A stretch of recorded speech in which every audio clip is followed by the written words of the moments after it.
बिस्मिल्लाहिर्रहमानिर्रहीम। दोस्तों, मैं हूं सईद इजाज़ गिलानी। उर्दू कनाडा ऑफिशियल हमारा यूट्यूब चैनल है। सर्दियां अब कनाडा में ख़त्म हो गई हैं तकरीबन, लेकिन मौसम अभी भी ठंडा है।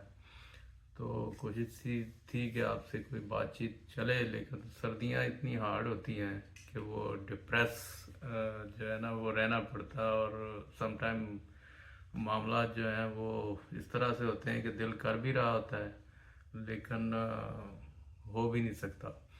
तो खैर, मौसम अब बेहतर हो गया है, तो इंशाल्लाह आपसे गुफ्तगू का सिलसिला चलता रहेगा। आज इसी के ऊपर ही बात करते हैं, डिप्रेशन के ऊपर। जानदारों में तो डिप्रेशन होता ही होता है, लेकिन बिल्डिंग्स के अंदर डिप्रेशन का मैंने पहली दफ़ा सुना, तो मैंने कहा आपसे भी शेयर करते हैं। तो चले पहले बात कर लेते हैं कनाडा में जो डिप्रेशन है उसकी क्या सूरत हाल है।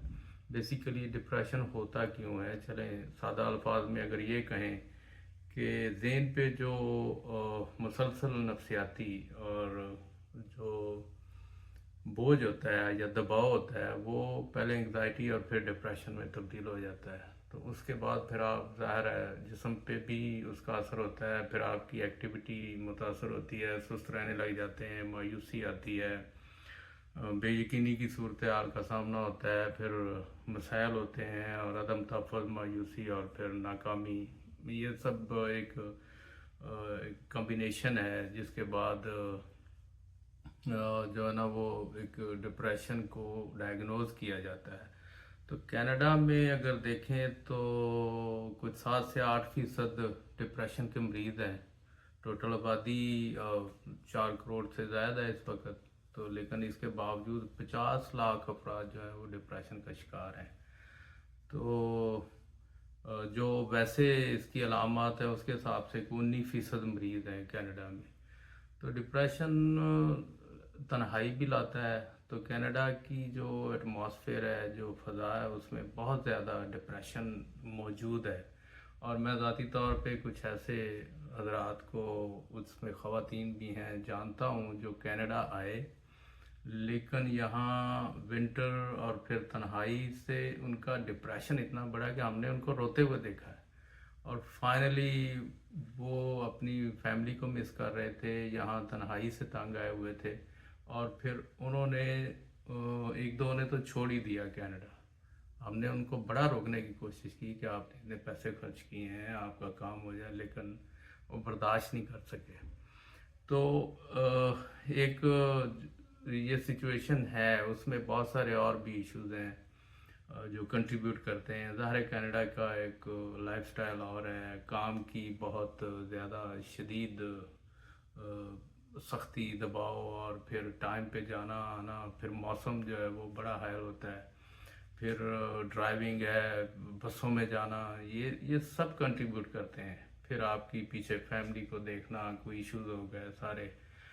तो अगर आपको रोज़गार आपका छिन जाए तो वो भी डिप्रेशन कंट्रीब्यूट करता है।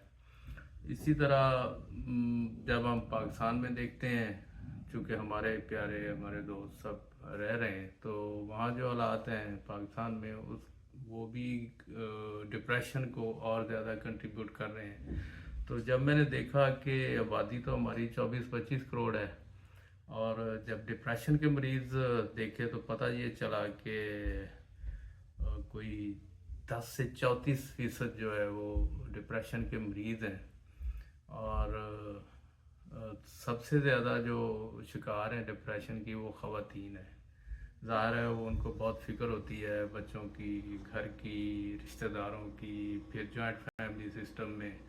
तो 66% एक आदाद शुमार जो है वो आए हैं सामने कि ख़वातीन हैं, और 33% जो है वो मेल हज़रात हैं, चूँकि उनमें टेंडेंसी ज़्यादा होती है, ज़िम्मेदारी और बर्दाश्त करते हैं। लेकिन सम टाइम जो है वो हद से बाहर हो जाती हैं चीज़ें, तो ज़ाहिर है फिर वो डिप्रेशन के लिए दवाइयाँ भी। और पाकिस्तान में तो बहुत ज़्यादा जो प्राइवेट प्रैक्टिस है, अगर मैं गलत नहीं हूँ, डॉक्टर्स रात मुआयना करें तो वो जो नशावर या सुकून आवर अद्वियात हैं, मेडिसन है, उस पर लगा देते हैं कि चलें जनाब, जो गली मोहल्ले में अताई भी बैठे हैं वो भी करते हैं। تو بیسیکلی اس کے اندر ڈپریشن کو ٹریٹ کرنے کا جو ایک دیسی طریقہ ہے اس کے اوپر چل رہے ہوتے ہیں اور اپنا بھی مال پانی سیدھا کر رہے ہوتے ہیں. تو تقریباً 60% تک جو خواتین ہیں، پھر مردوں میں 66 کا میں نے بتایا. پھر اسٹوڈنٹس پہ آ جائیں، جو غیر یقینی صورتحال ہے کہ تعلیم مکمل ہوگی نہیں ہوگی، پھر جاب ملے گی نہیں ملے گی، جو ملک کے حالات ہیں. کچھ باہر جانے کے چکر میں اگر کسی کے ساتھ کوئی ہاتھ ہو جاتا ہے، یعنی بہت سارے نوسر باز بھی بیٹھے ہوئے ہیں. تو 50% جو اسٹوڈنٹس کے اندر ڈپریشن ہے وہ ایگزامس کے حوالے سے ہے. پھر انگزائٹی ہے، اس کو کہتے ہیں ایگزام انگزائٹی، کہ پیپر مشکل ہے کیسے ہوگا. ظاہر ہے سوشل میڈیا بھی کنٹریبیوٹ کرتا ہے. تو بہت سارے ایشوز ہیں، اور اسٹوڈنٹس کا اس وقت سب سے زیادہ ڈپریس ہونا بنتا بھی ہے، کیونکہ اوورآل جو مہنگائی ہے، جو معاملات ہیں، اور بے یقینی ہے، پھر مایوسی بھی ہے، جس میں کوئی شک نہیں ہے. تو حالات ہر جگہ ایک جیسے ہیں، مہنگائی بھی ہے، مشکلات بھی ہیں، اور جو پوری دنیا میں سچویشن چل رہی ہے. تو یہ ڈپریشن کے اوپر جو خواتین و حضرات ہیں ان کے اندر ہے. تو ایک ہے بلڈنگز کے اندر ڈپریشن.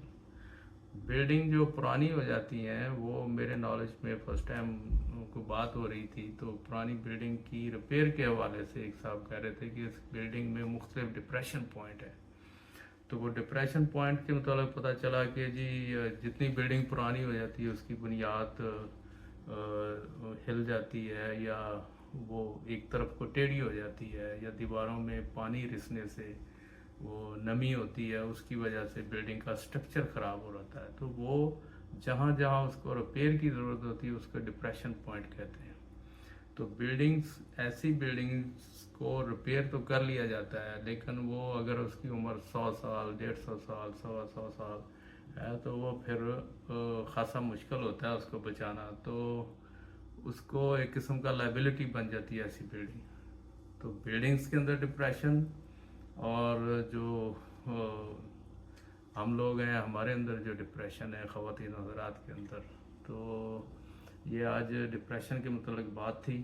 ملتے ہیں ایک نیا جو ڈپریشن، جو پیٹرول کی قیمتیں کینیڈا میں پاکستان میں بڑھی ہیں، اس کے اوپر نیکسٹ ویڈیو میں بات کریں گے.